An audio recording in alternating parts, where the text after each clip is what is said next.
Hello, hello. Welcome back for another one of my little rambles.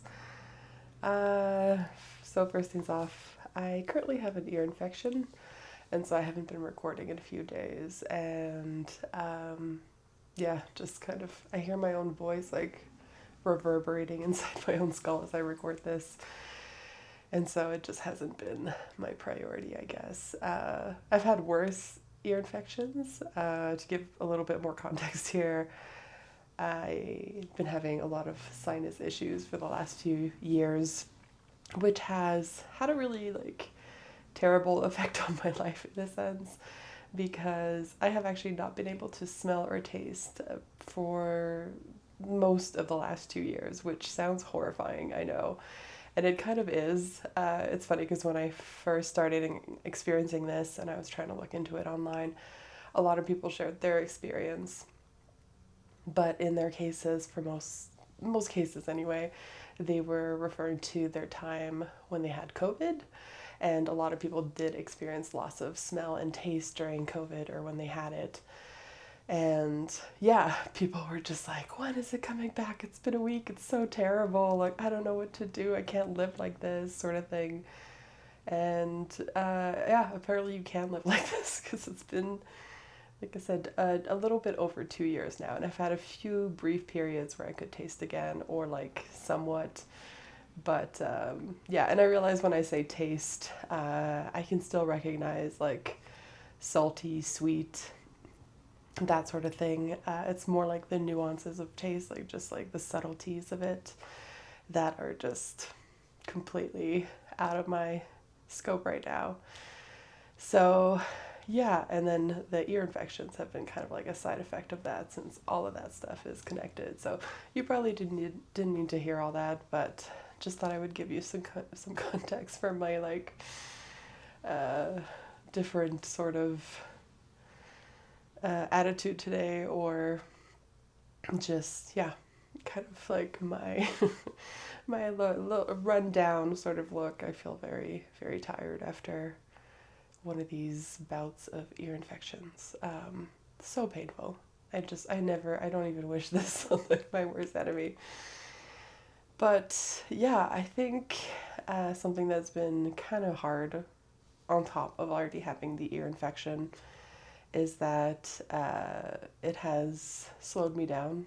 Of course, when we're sick, we get slowed down. The things that I wanted to do this week didn't get done. Some of them did, but not all of them, and that's usually the case. But I feel like this week is that it feels especially true, and I see even more pockets of time where I should have been or could have been working and wasn't. And yeah, I know I'm trying to get rid of the word should, but it is so in my vocabulary, like it's just embedded in there, and it's really hard for me to not just automatically go to it. But anyway, yes, I had a plan, and then there was what was actually achieved, and they do not go well together. Yeah, and I think something that I've been thinking about this week too is how I'm I'm like kind of seeking a more simple life. I feel like I have been for a really long time, but I want a life that like makes space for those moments, for those times, for times where we're not feeling 100%. And I know I kind of talked about this a little bit in my last video, but that was mostly about appearance, not feeling like we have to appear a certain way or be a certain way when we're not feeling well, because we're humans. We get sick. Um, things happen.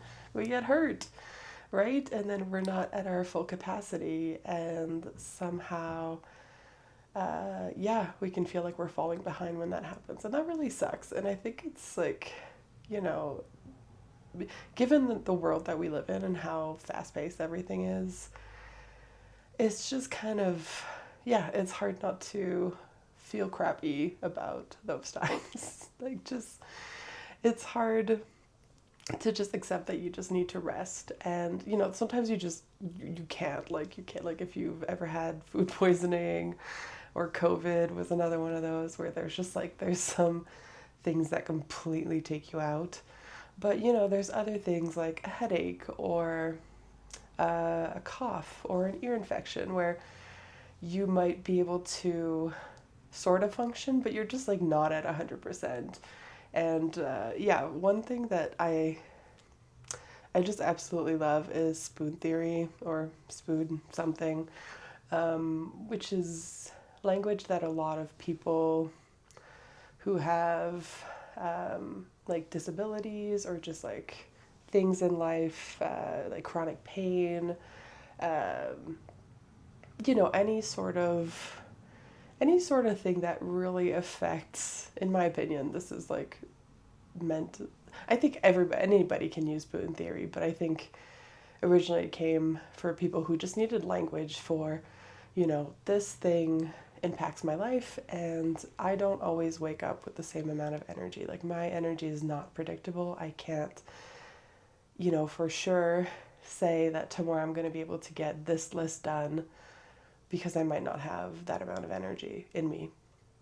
And I think like to an extent we all have those fluctuations. Like I said, if you're sick, if you're just like going through a difficult time, that can affect your energy levels, yada yada yada. But yeah, essentially spoon theory is and I don't know how they landed on spoon. I should go look this up, but it's kind of like a simple way of explaining to people like where you're at today, or to yourself, which I find is the most useful. Explaining to yourself, um, how much energy you have for the day. And so basically it's very simple. So you're just like, the amount of spoons is the amount of energy that you have. So, you know, um, let's just say a person with an average or regular or whatever amount of energy will wake up with 200 spoons. I don't know. I'm just throwing a number out there. You can go look this up if you want like a better explanation than this. But yeah, so let's say that person wakes up with 200 spoons. Well, you may not, maybe you can't consistently rely on waking up with 200 spoons. And like, that person might wake up with 150 spoons on a sort of like lowish day where it's kind of gray outside and, they worked late last night and got some bad news or something like, and they might be at 100 spoons when they get sick or something. You know what I mean? Like, but pretty much like most of the time they can rely on having about 200 spoons, give or take. And, this is like, of course, completely theoretical for me because as somebody who's not somebody who wakes up with a regular amount of spoons, it's like that just seems like imaginary to me. Like it's just like, oh, like let's let's pretend this actually happens to some people. So I have no idea if it actually does. I'm just, yeah, let's just go with the idea that maybe that does exist out there. And I mean, to me, I'm just like, there has to be, like, there's just some people that just seem so regular and so, like, always the same. But maybe it's all illusion. I don't know. But yeah, again, let's just pretend. But yeah, but you might wake up with, I don't know, maybe 100 spoons on, like, a really good day. So already you're, like, at half spoon capacity of this person.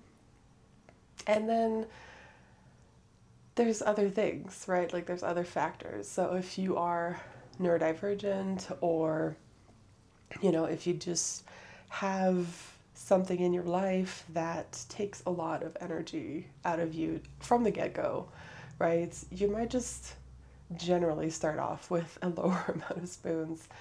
And then sometimes things in your life will take a toll on you. So yeah, getting sick, not getting enough sleep, forgetting to drink water, forgetting to eat regularly, forgetting to exercise.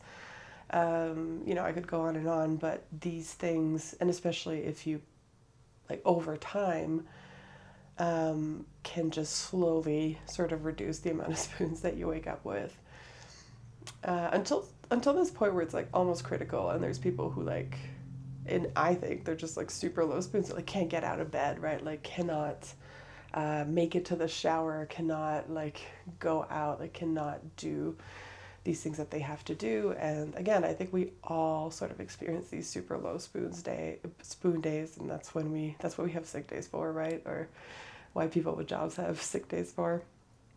But yeah, I think it's really useful in a sense to, like, no matter what those numbers are for you, and it's all in my, like, how I use it, it's all like made up, it's all imaginary. I just like the spoon thing. I don't know. It's just stuck with me, and so I use it now. And I feel like I've kind of told my family about it, and just like, yeah, just people I'm in contact with, I've kind of like let them know. And sometimes if I want to express to someone really quickly how I'm feeling, I'll be like, oh my gosh, this is like a 10 spoon day, and oh, the part I should add to spoon theory is that also, yeah, there's just things that you have to do to take up spoons. So let's say today you have to go grocery shopping, you have to wash the dishes, you have to do some laundry, you have to go to work, and you have to like drive to work. And let's say like each of these things takes up, like, they'll take up various amounts of spoons. So some things will take up one, something, and it varies on the person, right? Like maybe for you, driving, like you really, really enjoy driving, and like it takes up like 1 spoon for you to get to work. But maybe somebody who's a little bit more like me and is a little bit more nervous behind the wheel, or I wouldn't say nervous because I am a confident driver, but I don't feel at ease, let's say, when I'm driving. Like, I just feel like any wrong move from anyone around me, I feel very, very, like, I'm on, like, very vigilant on the road. Like, I just cannot zone out. Yeah, I can't daydream or stuff like that. Anyway, so for me, driving might take 5 spoons, right? So yeah, you start, and again, this is totally meant to just, in my opinion, it's totally meant to just be helpful, like just be a way to kind of communicate to others or yourself where you're at and why you're feeling this way, and also like when you're out of spoons, because I think at some point you have to realize that for the day you're just done, and now you have to do like 0 spoon activities, whatever that is. And I think that's how we end up doom scrolling on our phones, or binge watching some old shows and stuff like that. Just very, yeah, just laying on the couch, no thinking, no thoughts, just, just watching the big shiny screen or the little shiny screen. And yeah, I think that's like when we reach 0 spoons, that's where we're at. So, yeah, I guess this week was a pretty low spoon week for me. So I didn't get as much done as I wanted to. And I wish, in a sense, I didn't feel bad about that. Like, I wish I could just be like, well, whatever, I was sick. And part of me can, like, part of me is very aware of that. Part of me is like, girl, you had a like ear infection. Last time this happened, you were in bed, like sleeping all day long. At least you got up. Like, you went to open your business bank account. You went to the doctor's because you had an appointment. You went grocery shopping. You completed part of a client project and stuff. So it's like things got done, but somehow I'm left still feeling like I'm falling behind because we live in such a crazy, fast-paced world. And it's just like there is so much to do all the time and so much to keep up with. And, I think even if I have adopted kind of like a more simple life and everything for myself, because of things like knowing I'm a low spoon person, I'm not going to throw myself into crazy things that drove me to have insane anxiety again. Yeah, just because I'm trying to keep up. So I have simplified my life, but it's like that desire to keep up with the rest of the world still lingers. Like I'm always, and part of it is like, it's very much a reality. Like, I have to pay my mortgage every month. That's not a negotiable thing unless I sell my house or abandon it or run away in a van or whatever. Like, but that has its consequences too.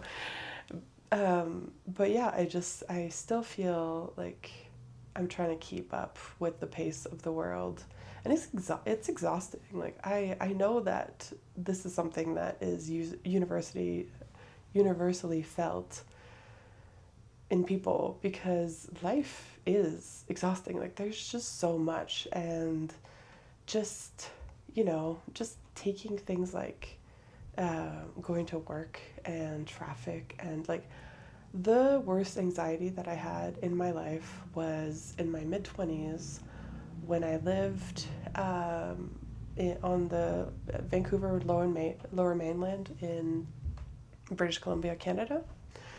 So, and I was working at a university, and I had to drive about like 45 minutes to an hour without much traffic, if there was none, to get to work, and coming back was usually longer. There was usually more traffic at night, but that was like extremely, like it robbed me of so many of my spoons. Like I became so anxious because I already talked about how as a driver I'm like hyper vigilant, but when you're driving in heavy traffic all the time, it's like that just gets amped up, at least for somebody. I mean, I think for everybody, but as somebody who's like hyper vigilant, it's like I feel even more like squished in. Like I feel like the way that I make myself comfortable when I drive is leaving tons of room ahead of me, hoping that I don't get a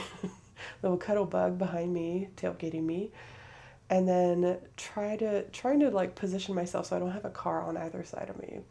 And I know that's like really calculated and very like maybe obsessive or something, but it's how I feel comfortable on the road. I mean, it's how I feel comfortable as a person too. I don't like crowds, and I don't like being squished and kind of trapped. Like I don't know, I'm like a little bunny rabbit who just needs an escape route at all times. And yeah, so that's how I make myself comfortable on the road. So when I'm in traffic, I cannot do that. I'm if I leave too much space, and I do all the time, and people cut me off, I'm like, well, whatever. Uh, but like, there's the person behind me that's usually like just on your bum all the whole time, and then there's people on either side of you, or just one side, but still. And then like cement on the other side. So yeah, I felt very trapped. It's just also very stressful. Like I don't know how people do it. And yeah, it was one of the major reasons why I moved away from the city and chose to live in a quieter place. And then that place got a little too busy too, and I moved to an even quieter place. And now I'm like, this is good. Like I've got everything I need here, in a sense that there's all the grocery shops, there's all the there's like food restaurants, like there's a library, there's everything really that I need, and I feel relaxed here in that sense. So yeah, I've cut back on all these things that add stress to life. For me, I fully realize that some people, like people who live in New York, I'm just like, are you crazy? I mean, it seems like an amazing place for some people, for sure, and some people love the hustle bustle, but like I would just go nuts over there. Like I could not. I'm not even sure I could visit New York.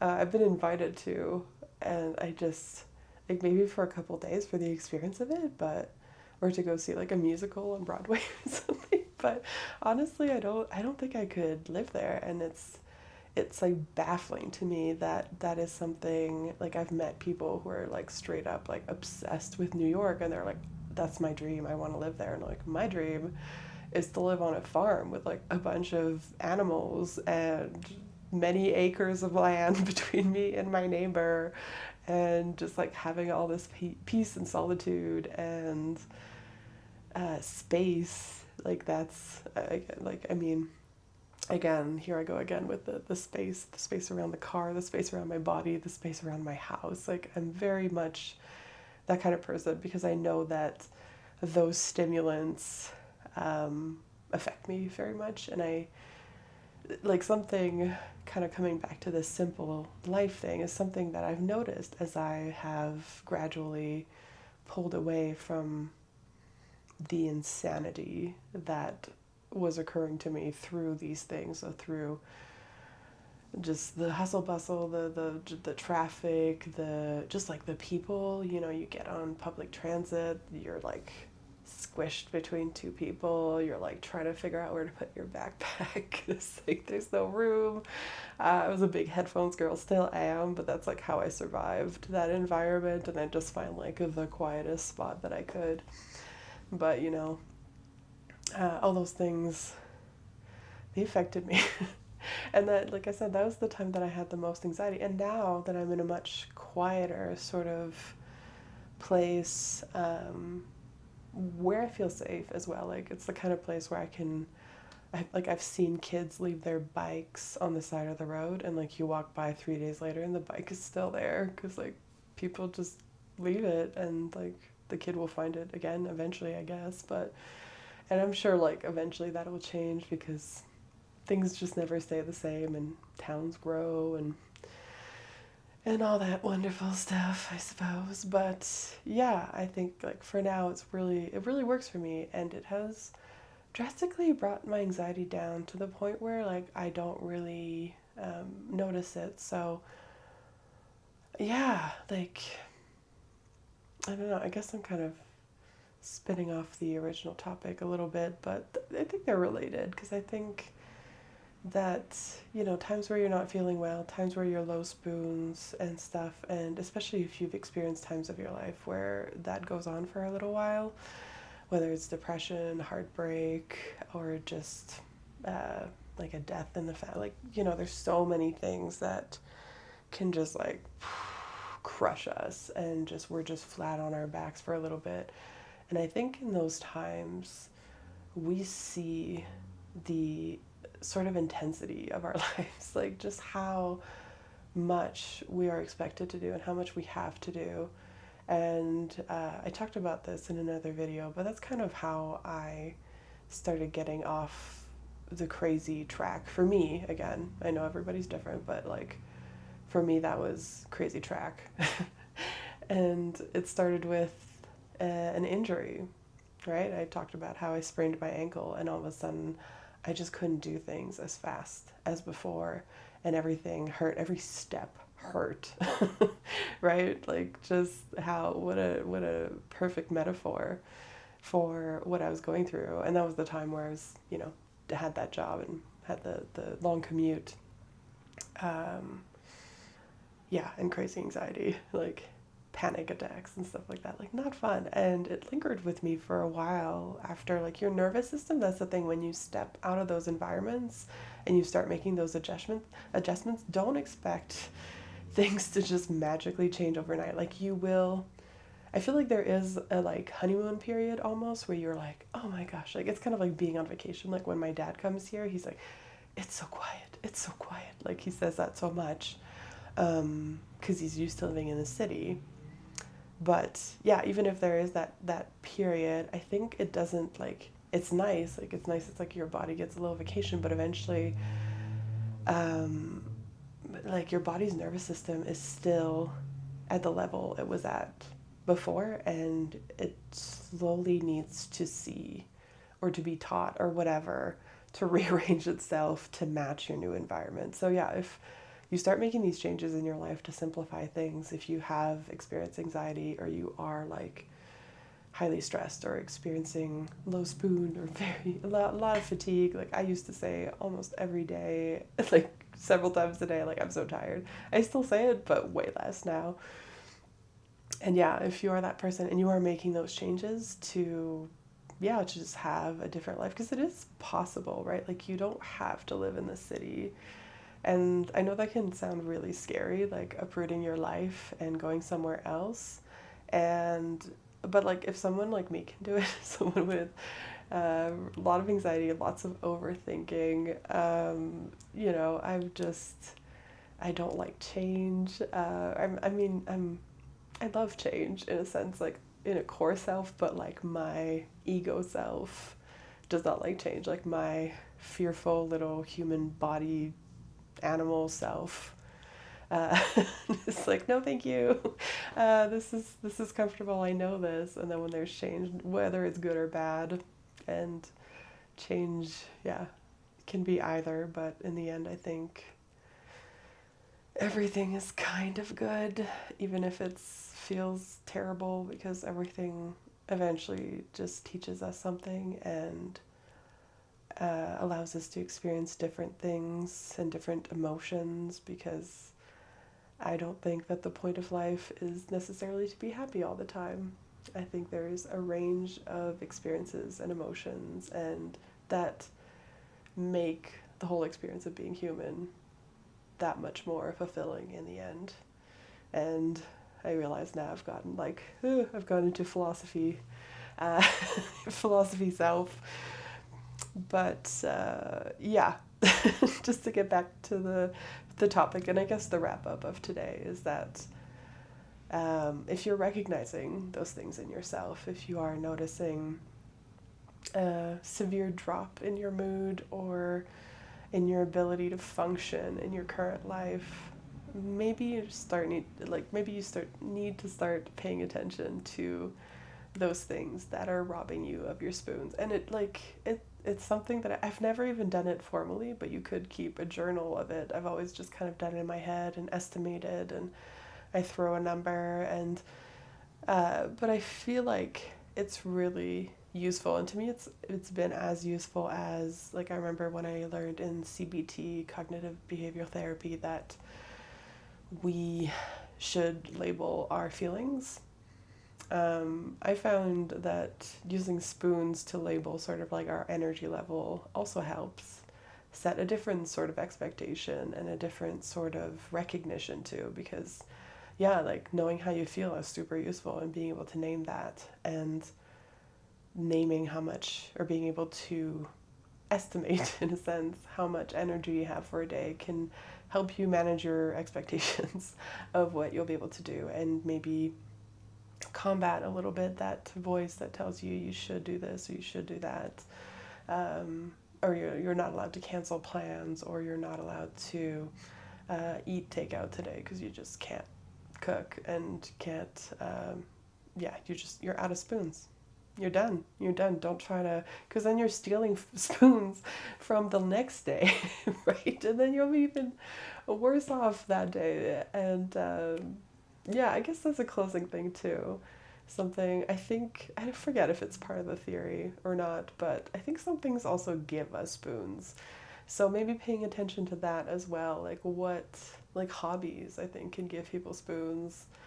Or like there's a give and take sort of thing where they feed you, or like talking to a dear friend, or playing a game that you really enjoy, or like there's so many things, like going to pet your cat. Like my cats, I feel like, give me spoons, because they're just so cute, and they're just like, I love them, and having them around makes me feel better. And if they don't give me spoons, at the very least they sort of like soothe me and bring me back to myself or something. Anyway, I think that's all I have to talk about today. But yeah, again, if you have any questions, thoughts, whatever, just put it in the comments, or I don't even know, like, can you DM people anymore in YouTube? I don't know. I watch YouTube. I don't interact with it very much, to be frank here. But anyway, yeah, if you have anything to say or to add, or want to share some of your stories, feel free. I'd love to hear them, and I'm sure other people would like that as well. So, all right, until next time, see you guys later.